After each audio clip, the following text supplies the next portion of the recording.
اور خداوند کا جلال تیرا دمبالا ہوگا، تب تو پکارے گا اور خداوند جواب دے گا، تو چلائے گا تو وہ کہے گا میں حاضر ہوں۔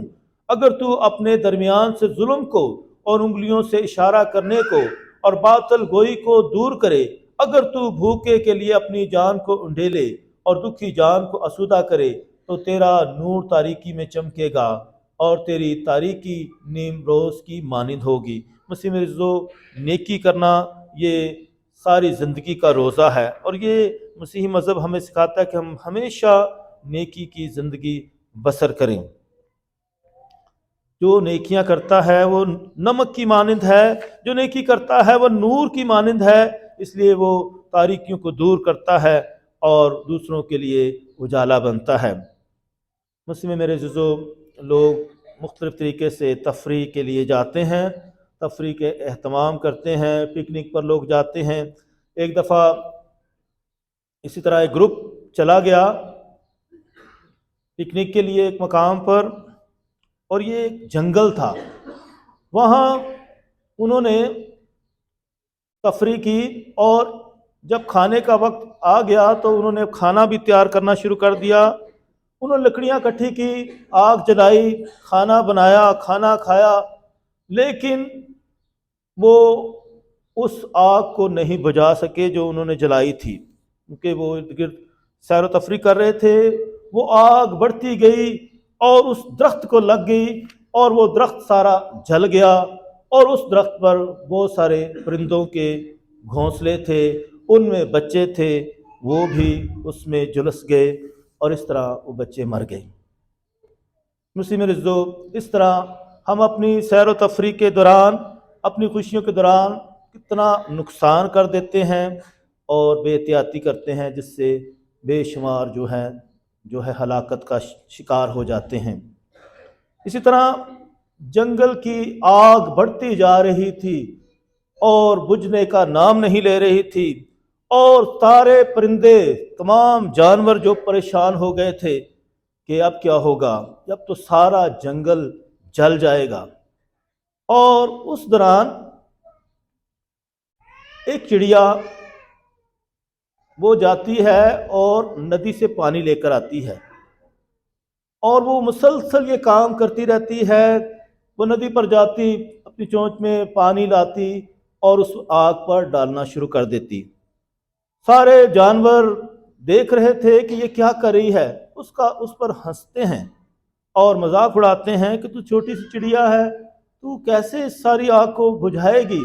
لیکن وہ مسلسل آگ بجھانے میں مگن رہتی ہے اور پانی لاتی رہتی ہے، رکتی نہیں، اور پھر آخر وہ تنگ آ کر انہیں کہتی ہے کہ آخرت میں میرا نام آگ جلانے والوں میں نہیں بلکہ بجھانے والوں میں ہوگا۔ اس طرح مسیح میرے عزیزو، آج جس معاشرے میں ہم رہتے ہیں، بے شمار مشکلات پیدا ہوتی جا رہی ہیں، لوگوں کی زندگی مشکل ہوتی جاتی ہے، جھوٹ، فریب، دھوکہ بڑھتا جاتا ہے، لوٹ اور اسی طرح چوری چکاری بڑھتی جاتی ہے، لوگ جو ہیں پریشانیوں میں مبتلا ہوتے جاتے ہیں۔ تو مسیح میرے عزیزو، ایسی صورت میں نیکیاں بھی ختم ہوتی جاتی ہیں۔